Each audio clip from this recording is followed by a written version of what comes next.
Hello and welcome to View from the Leash. I'm Michael Shea, the host of this program on Arlington Independent Media. We're here to talk about dogs and dog parks in the community of Arlington.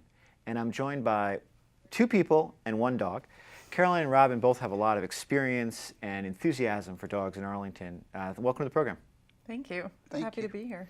And this is Nala, who at the moment is mellow, but if she sees a tennis ball will become very active and engaged.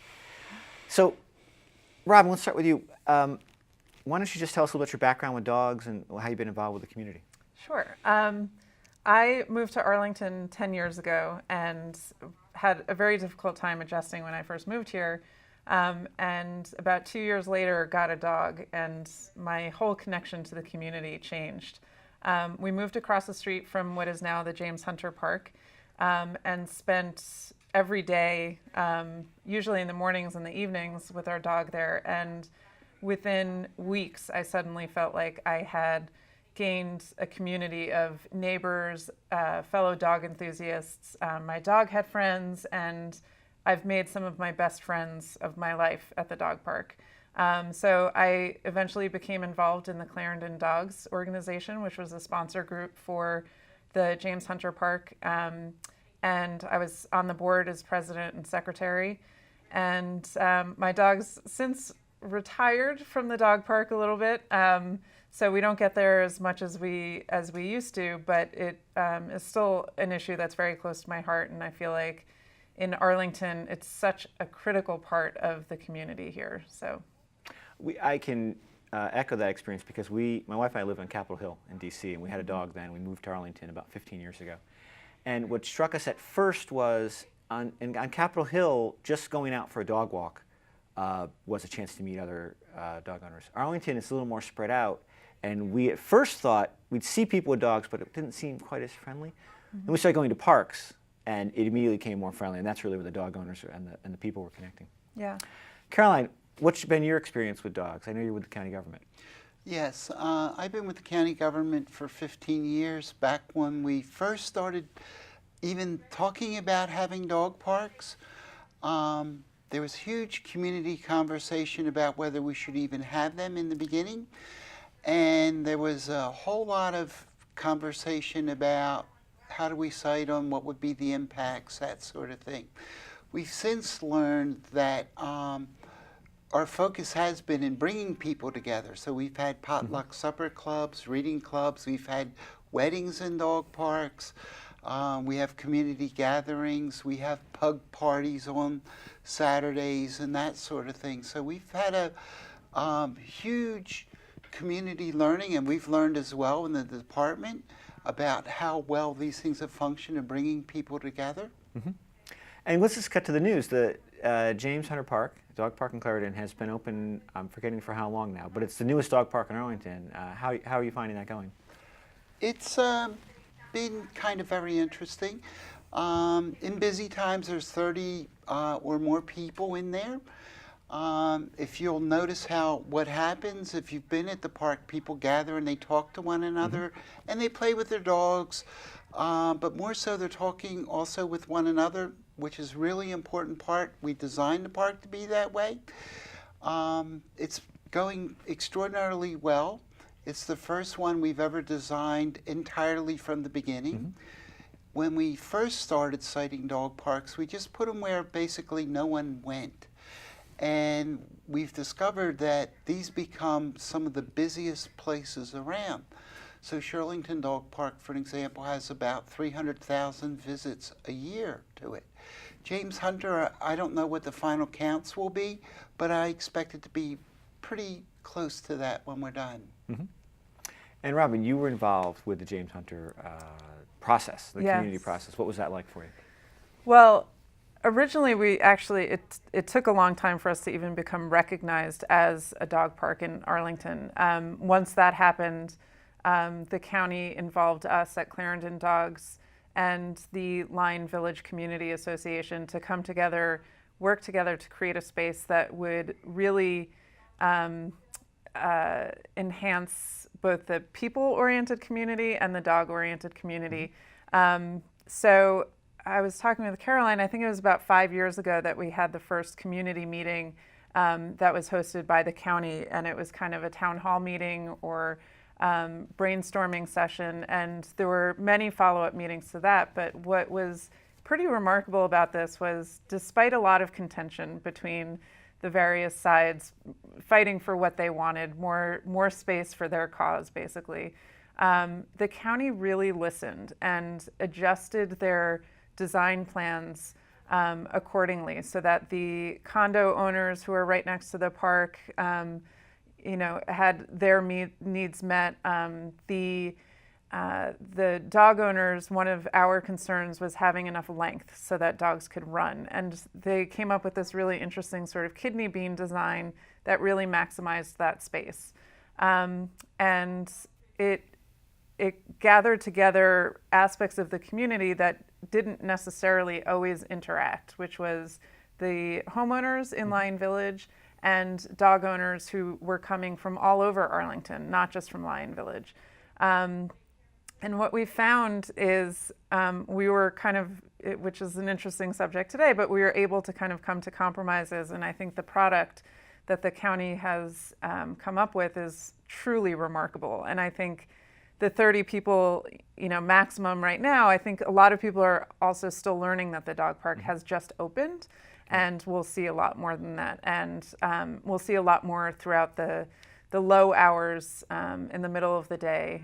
People, I think, will be bringing their dogs during their lunch hours, and we'll definitely see an increase of traffic there. Right, and to me, the important thing in that process is that it wasn't just something a committee came up with. There was that, as you said, a town hall meeting. There were brainstorming sessions. I mean, there was a sort of an open-ended, let's get a lot of voices and get a lot of visions in one place, and then move forward. And then you get to the committee work where you have to decide, make decisions. Well, it was truly a community process. Yeah. The community came out for the county board meetings. We had these kind of adjunct meetings where the community was coming together to discuss what they wanted. And the county, it was nice that the county was present and encouraging this type of participation from the beginning. Right. So. And Caroline, well, I was just saying that each dog park in Arlington needs to have a community group sponsoring it. And then how does that work out for the dog park and for the county? Well, the county can't have staff present at every park around all the time. And in the dog parks, we have certain rules that we use. We encourage people to have dogs licensed, their rabies shots, all those other things. Pick up after your dog. Keep your dog on a leash when you come to the dog park. Take them off when you're inside, but put them back on the leash when you go. Sponsoring groups help us do all those things. Plus, we wanted it to build community, and we can't be there. It's neighbors talking to neighbors. And that's a huge focus for this, and the sponsoring groups help make all that happen. In James Hunter Park, for an example, half of the space is for the dog park. The other half is a park in general. So you'll see people tossing around a football, families gathering. You'll see people on the picnic tables. And the sponsoring groups help interact with those. So you'll see when the families come up and the kids peer through at the dogs, it helps build the bridge between one part of the community and the other, the dog owners and the non-dog owners. So it's a nice model for us. Yeah, that is quite a scene sometimes in the dog park, just watching the dogs play, because you don't get to see that many other places. Well, and Caroline was kind of instrumental in coming up with this design so that people could still be observers or spectators of the dog park without inciting overeager dogs to respond by barking. So there's a wall that kind of comes up, and then people can kind of look in from the outside without the dogs really noticing that people are hanging around. And before, when we just had a chain link fence, people would come and hang and the dogs would bark and people thought it was funny, but it's really not funny when you're living right next to the dog park. So this kind of allows for even non-dog owners to be able to kind of enjoy, because it's amazing to watch the dogs run through the water and play and wrestle with each other. It really is. So. Right. So what are some other ways that the dog parks help build community, do you think, in Arlington? We've already touched on a lot of good points. But. Yeah. I think that one of the most important things that helps to benefit everybody in the community is dog parks help create, not create, but they help the dogs too. Mm-hmm. So the dogs are better exercised, which means that especially in this area where there's such high density and people are living in condos and apartment buildings, the dogs are just better behaved. They tend to bite less because they're much more socialized. They're used to being around other dogs. And all of these things can be problems in areas where there aren't dog parks, where the dogs are not well exercised and they're not used to being around strangers and they're not used to interacting with other dogs. They become a little bit more aggressive. So that's one thing that I think is a really strong element. Just knowing your neighbors. Before I had a dog, I didn't know any of my neighbors, and now I know, a good portion of them. They know my dog. If my dog ever got loose, they would know where to bring him back. Mm-hmm. And that's, as a dog owner, where my dog is essentially my baby, that's an important thing for me. And I know Caroline you were talking about businesses and... Yeah. Well, one of the things you'll notice is a lot more dog-friendly residents. You'll find businesses developed in, using Shirlington as an example, there were 3 new businesses added specifically to take care of dogs in the immediate vicinity of the dog park. Those didn't exist before. Mm-hmm. So we know that there's a community interest on the business side. A lot of the residential development in the Shirlington area, I'm using that one as an example, have changed their policies and created things. And Robin, you were talking about a swim? Yeah. So Sedona Slate, which is a new apartment building in Roslyn, it's a new luxury apartment building. And Roslyn isn't generally an area that we always think of having, a lot of dogs, but mm-hmm. this new apartment building, which is really wonderful and trying to kind of create more community.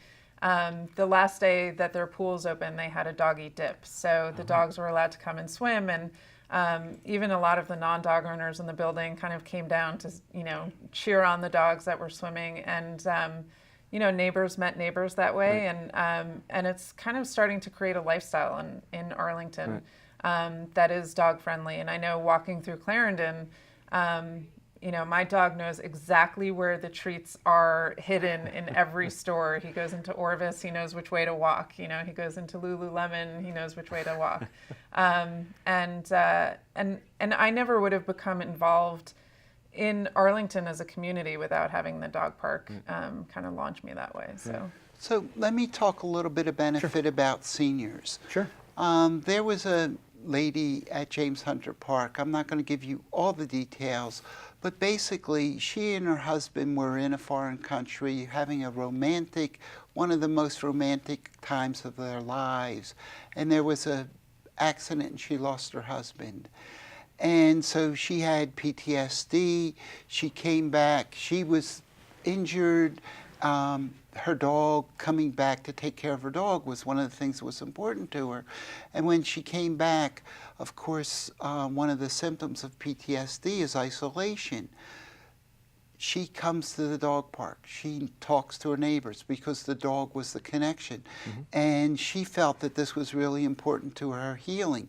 And she shared all this with me. So, we're sitting there, we're just talking about various things. And it's huge. You don't know. And I can tell you story after story of this. People are doing rehabs who have some time on their hands and they're bringing their pet to there. And this is, so it's healing, it's life-giving. Mm-hmm. And yes, it's about the dogs too, but it's also about them personally and their experiences. It's also, I know at James Hunter, there have been a lot of people who come who have physical disabilities, wouldn't be able to have a dog otherwise because they have difficulty walking their dog. But now they can have a companion animal because they have a place to exercise their dog and bring them and also get out of the house and meet other people. Also in Arlington, we have a lot of veterans who are actually participating in training their dog to become a service dog to help them with PTSD and maybe other physical disabilities. So these are great areas where people can kind of come together on common turf and get to know one another. So right, yeah. And the dog pool dip at Sedona Slate. Sedona Slate. Sedona Slate. Yeah. They also do that at Upton Hill every year. The Upton Hill pool, which was a lot of fun. We missed it this year just because of the scheduling. Yeah. But this is Nala's actually had in a great an time apartment with that. building, which is Yeah, great. that is very impressive. Yeah. Yeah. Yeah. So what is sort of next? Now, there are some more requests for dog parks. And the county and the community have to deal with that, but what's the sort of process for that? If someone wants to start, I guess I would ask this question. If a neighborhood wanted to start a dog park, what typically would they do first? Yeah. Well, there are communities that want to start more. We don't have enough in Arlington. What they would do is put together basically their plan, their thoughts, what they want to do, share it with the county, Parks Department. We'd evaluate their proposal, look at the land, see where there might be some opportunity for it. And then if things have to get built out, where that would fall into a capital program if we needed to do that. And, you know, we would evaluate it. But there's already some in the pipeline that are requests have been made, and so we'll look at them. Right.